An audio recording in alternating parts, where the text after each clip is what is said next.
आपके साथ अंजना और आप देख रहे हैं टुडे एक्सप्रेस 24/7। आइए बढ़ते हैं आज की मुख्य खबर की ओर। उत्तर प्रदेश के प्रयागराज के करछना थाना क्षेत्र में हुए हिंसक घटना में शामिल लोगों में से 60 लोगों को करछना थाना प्रभारी द्वारा गिरफ्तार कर जेल भेज दिया गया। इस मामले में अभी और भी लोगों को शामिल होने की संभावना है। जल्दी ऐसे लोगों को चिन्हित कर सरकारी संपत्ति को नुकसान पहुंचाने सहित अन्य धाराओं में जेल भेजा जाएगा। तले की भीम आर्मी के कार्यकर्ताओं द्वारा चंद्रशेखर आजाद को हाउस अरेस्ट करने की खबर के बाद हिंसक हो गए और डायरेक्ट सुबारे गाड़ी समेत कई सरकारी संपत्ति और स्थानीय लोगों की दुकानें और वाहनों को तोड़ दिया गया था और इलाके में दहशत फैला दी गई थी, जिसके बाद प्रयागराज पुलिस कमिश्नरेट हरकत में आई और स्थानीय लोगों की सहायता से दंगाइयों पर काबू पाया। अल्प समय में पूरी शांति व्यवस्था सुनिश्चित कर ली गई थी। उसके साथ साथ जो सीसीटीवी फोटो वीडियो इत्यादि के माध्यम से चिन्हीकरण की कार्रवाई जो की जा रही थी उसमें करीब 50 से अधिक लोगों की गिरफ्तारियां की जा चुकी हैं। इसके अलावा और भी जो चिन्हित किए गए हैं उनकी गिरफ्तारियां सुनिश्चित की जा रही हैं। जो घटनास्थल है उसके आसपास पर्याप्त मात्रा में पुलिस बल, दंगा नियंत्रण उपकरण इत्यादि के साथ जो है वो व्यवस्थापित किया गया है वहाँ पे, और इसके आगे की जो भी जितनी कार्रवाई है वो बिल्कुल कठोरतम कानूनी कार्रवाई वो सुनिश्चित की जा रही है। नमस्कार, मैं हूँ आपके साथ अंजना और आप देख रहे हैं टुडे एक्सप्रेस 24/7। आइए बढ़ते हैं आज की मुख्य खबर की ओर। उत्तर प्रदेश के गोरखपुर में गोरखनाथ मंदिर में आयोजित जनता दर्शन में लोगों की सीएम योगी ने समस्याएं सुनी और संबंधित अधिकारियों को प्राथमिकता के साथ जन समस्याओं का जल्द निपटारे के निर्देश दिए।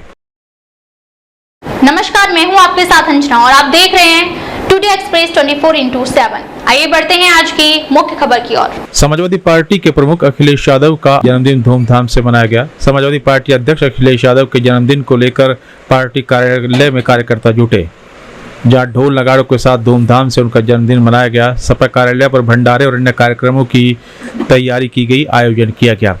सपा सुप्रीमो अखिलेश यादव के जन्मदिन पर चंदौली में हवन पूजन का आयोजन हुआ। सपा कार्यकर्ताओं ने मंदिर में अखिलेश यादव के दीर्घायु के लिए हवन पूजन किया।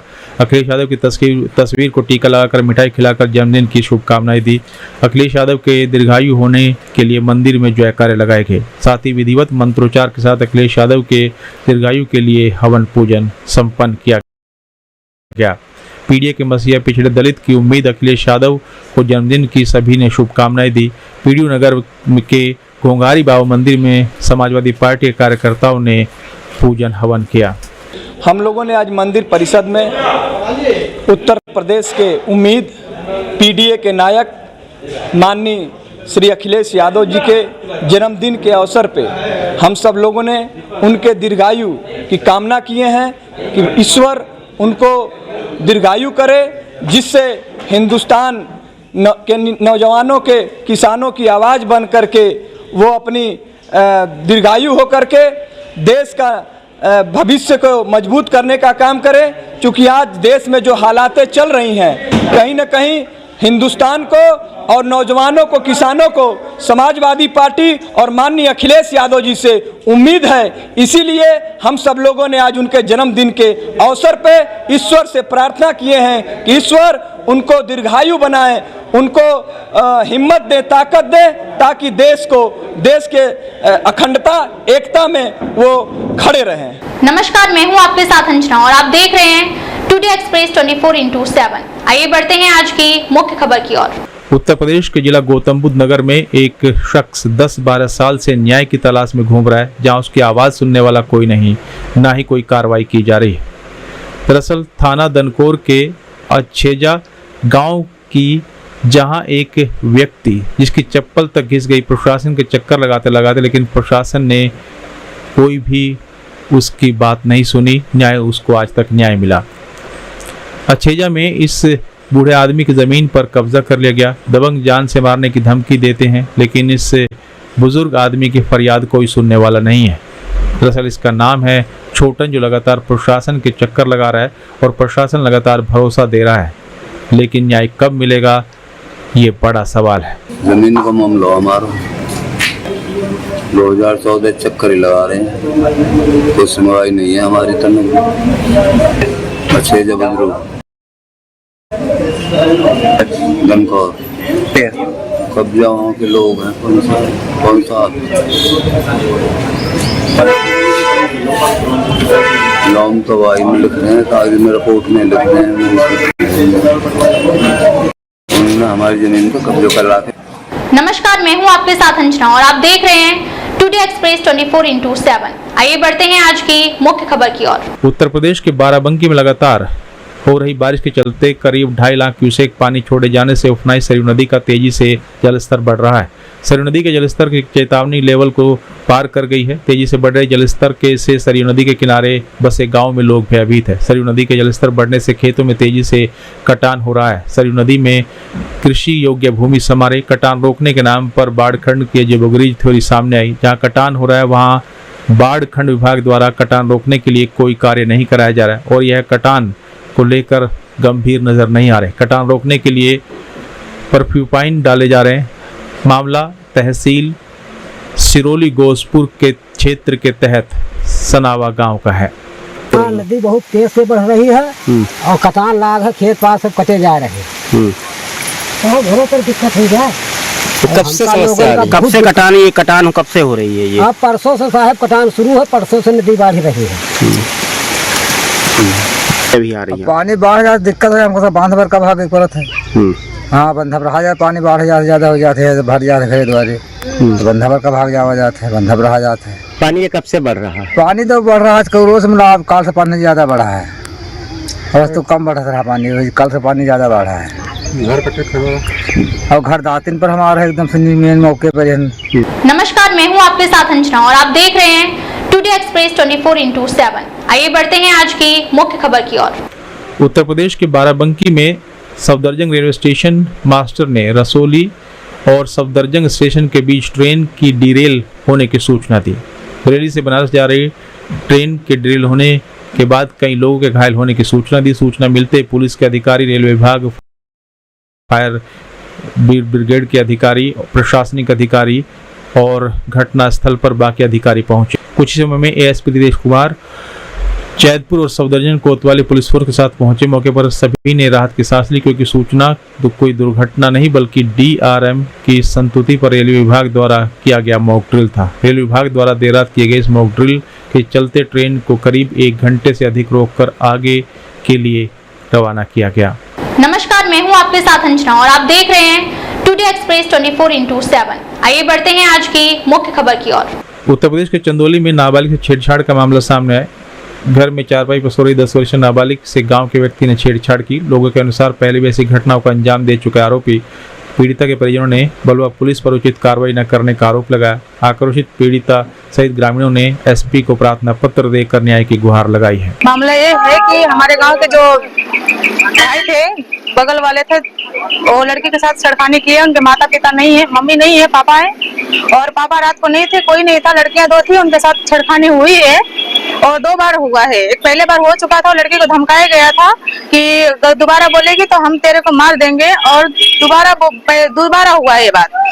क्या स्थानीय थाने पर नहीं गए थे कि एसपी ऑफिस आना पड़ा? जी गए थे, बलुआ थाना था, बलुआ थाना गए थे। लड़के का मेडिकल जांच भी नहीं हुआ, वो लोग बोले मेडिकल जांच हुआ है, मेडिकल रिपोर्ट नहीं मिला है लड़की के मम्मी पापा को। और वहां से वो जो गुना है वो पकड़ा गया था और 12 घंटा 24 घंटा रखा गया था, उसको निकाला गया है। गाँव वाले किसी का सपोर्ट है, प्रधान जी भी उसमें है। क्या मांग कर रहे हैं आप लोग? मांग ये कर रहे हैं कि हमको लड़की का इंसाफ मिले कि आज लड़की के साथ है, कल किसी और के साथ होगा। यही मामला हमारा है कि हम पढ़वा गए थे, वहाँ कोई सुनवाई नहीं हुआ, कोई समय यहाँ। अच्छा, क्या हुआ था? लड़के के साथ तो छेड़छाड़ कहाँ हुआ? किनके लड़के थे? हमारे लड़के। तो क्या बलुआ थाना पर क्या बोले? वो बोले हैं कि यहाँ जो तुम्हारा सुनवाई कोई नहीं होगा। मैडम भी बोले तुम लड़की के लिए तो मांस खाती में बोल रहे हो, तुम्हारा इज्जत बोले तुम खाली अनेरों को फंसा रहे हो उस आदमी को। यहाँ एसपी साहब क्या बोले? जो यहाँ के अधिकारी है क्या बोले आपको? अभी क्या बात हुई है? अभी हमसे बात नहीं, बैठे थे तो अपना जाओ बाहर। नमस्कार, मैं हूं आपके साथ अंजना और आप देख रहे हैं टुडे एक्सप्रेस 24/7। आइए बढ़ते हैं आज की मुख्य खबर की ओर। चंदौली में झमाझम बारिश से लोगों को गर्मी से राहत तो मिली। तेज बारिश होने से जीटीआर ब्रिज के सर्विस रोड की 4 दीवारी भी गिर गई। 4 दीवारी गिरने से खड़ी बाइक, साइकिल और बाकी एक वाहन मलबे में दब गया। दीवार के नजदीक मिठाई की दुकान, दवाई की दुकान को भी नुकसान पहुंचा है। दीवार के नीचे दरअसल बड़ी सुरंग चूहों ने बनाई थी, जिसके बाद दबाव से पहले ही वो दीवार झुकी हुई थी। इस दौरान लोगों ने रेलवे के उच्च अधिकारियों को सूचना दी, जानकर मौन धारण किए हुए हैं। रेलवे के उच्च अधिकारी सर्विस रोड से रेलवे कॉलोनी सहित चननिया वाया गाजीपुर मार्ग पर लोगों का आवागमन होता है। 3 बाइक और साइकिल दबने से लोग सहमे हुए। नमस्कार, मैं हूं आपके साथ अंजना और आप देख रहे हैं टुडे एक्सप्रेस 24/7। आइए बढ़ते हैं आज की मुख्य खबर की ओर। उत्तर प्रदेश के चंदौली में सीएमयू के निर्देश पर संचारी रोग नियंत्रण दस्तक अभियान का जिले में शुभारंभ किया गया। कलेक्ट्रेट में फॉगिंग की गई और अभियान की शुरुआत की गई। कलेक्ट्रेट में बीजेपी विधायक और डीएम ने हरी झंडी दिखाकर अभियान की शुरुआत की। जिले के गांव-गांव जाकर संचारी रोग से बचाव को आशा कार्यकर्त्री जागरूक करेंगे। जिले के समस्त गाँव में एंटी लार्वा फॉगिंग को लेकर वाहन रवाना किया गया। विधायक रमेश जायसवाल ने संचारी रोकथाम में जनपद को लेकर अव्वल की बात कही। इस बार भी लोग मिलकर जनपद को अव्वल बनाएंगे। आज संचारी रोग अभियान के अंतर्गत पूरे जनपद के लोगों के साथ बैठना हुआ। उसमें जिले के सभी आला अधिकारियों के साथ उधर विधायक के नाते मैं शासन के प्रतिनिधि के रूप में यहाँ बैठा। और चूंकि संचारी रोग को लेकर हमारा जिला संवेदनशील रहा और पिछले वर्षों में जो ग्रेडिंग हुई थी संचारी रोग के मसले पर हमारा जिला अव्वल था और हम सब लोगों ने उस अव्वल श्रेणी को बनाए रखने के लिए देश के इससे मुख्यमंत्री जी के निर्देशानुपालन में मुकम्मल तैयारी के दृष्टिकोण से आज बैठक की गई थी। गांव-गांव के अंदर में एक भी व्यक्ति संचारी रोग से पीड़ित न हो तो सारे के सारे नगर पालिका और सभी ब्लॉक्स के अधिकारियों को बुलाया गया था और सब उचित निर्देश दिए गए। साफ सफाई की व्यवस्था मुकम्मल तरीके से कराई जाए। इस संचारी रोग का जो पैदाइश है साफ सफाई की दृष्टिगत होती है। इस तरह उस पर पूरा फोकस किया गया और मंशा रही कि हमारा जिला फिर अव्वल रहे।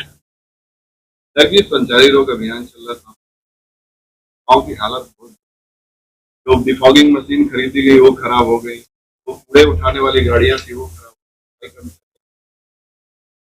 आपने अभी देखा होगा कि अभियान को हरी झंडी अधिकारी ने हो और मैं दोनों लोगों ने भी दिखाया। तो हम लोगों ने अपने स्तर पे 2-3 मीटिंग्स ऑलरेडी पिछले 15 दिन में की हैं, जिसमें जो भी हमारे महत्वपूर्ण विभाग हैं, चाहे पंचायती राज विभाग हो, हमारे ईओज हों नगर पालिकाओं के, हमारे सीबीओ साहब हैं, चाहे हमारा हेल्थ डिपार्टमेंट है और साथ ही साथ और भी डिपार्टमेंट्स, चाहे पीडब्ल्यूडी से संबंधित कुछ और इनिशिएटिव्स हों, तो सब लोगों के साथ में बैठ करके एक विस्तृत कार्य योजना बनाई गई है, जिसके अंतर्गत चाहे हमारे शहर के क्षेत्र हों, चाहे हमारे ग्रामीण क्षेत्र हों, उसमें साफ सफाई है, झाड़ी की सफाई है, फॉगिंग की कार्रवाई है, एंटी लार्वा स्प्रे से संबंधित जो काम है, जानवरों से संबंधित जो सैनिटेशन संबंधित एक्टिविटीज़ हमें इंश्योर करनी है। तो उसी के अंतर्गत सभी जगहों पे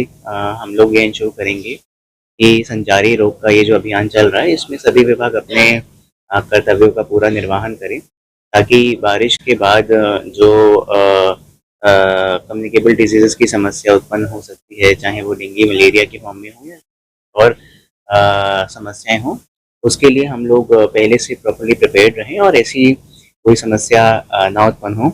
यदि कहीं पे कोई कमियां। नमस्कार, मैं हूं आपके साथ अंजना और आप देख रहे हैं टुडे एक्सप्रेस 24/7। आइए बढ़ते हैं आज की मुख्य खबर की ओर। उत्तर प्रदेश के बाराबंकी में आकाशीय बिजली गिरने से किसान की दर्दनाक मौत हो गई, 5 अन्य घायल हो गए। खेत में धान रोपाई करते समय अचानक आकाशीय बिजली गिरी। आसपास मौजूद लोगों ने सभी घायलों को सीएससी पहुंचाया। 36 वर्षीय पवन कुमार को डॉक्टर ने मृत घोषित कर दिया, अन्य 5 का इलाज चल रहा है।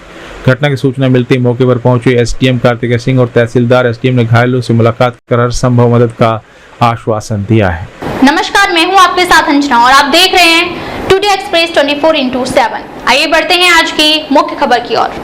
उत्तर प्रदेश के रामपुर की तहसील मिलक के हाईवे स्थित मोगा ढाबे पर एक किसान गोष्ठी का आयोजन किया गया, जिसमें मुख्य अतिथि शिवराज सिंह चौहान, कृषि केंद्रीय मंत्री भारत सरकार और पूर्व मुख्यमंत्री मध्य प्रदेश के द्वारा किसानों से बातचीत की गई। केंद्र सरकार द्वारा चलाई जा रही किसान योजनाओं के बारे में किसानों को जागरूक किया गया, लोगों को जानकारी दी गई। ग्रामीण क्षेत्रों में आए अनेक किसानों ने अपनी राय और अपने समक्ष रखी। इस दौरान बीजेपी के सभी नेताओं ने उनका स्वागत किया। लोगों का वायरस का अटैक फसलों पर होता है, एक ऐसे अटैक से फसल कैसे बचे, नई वैरायटी कैसे बने, इस बात पानी बचाने के लिए, मजदूरी बचाने के लिए, खर्चा घटाने के लिए डायरेक्ट सीडिंग की बात की है। इस तरह की अलग अलग तरह की चीजें यहाँ पर किसानों ने बताई है और वैज्ञानिक भी हमारे साथ थे। कहीं पे सीधे यहाँ वैज्ञानिकों ने तुमको जानकारी दी है और बाकी भी जो सुझाव आए क्योंकि असली जानकारी तो यहीं से मिली। एक तरफा भाषण से नहीं मिलती जाए और भाषण देकर चले गए। अच्छी खेती है, उन्नत खेती है, आगे और इसमें वृद्धि करने की जरूरत है। फसल बीमा योजना की थोड़ी बात बताइए, तो जितने सुझाव आए हैं उन सब पर हम काम करेंगे और बेहतर ढंग से किसान कैसे खेती कर सके इसका प्रयास करें।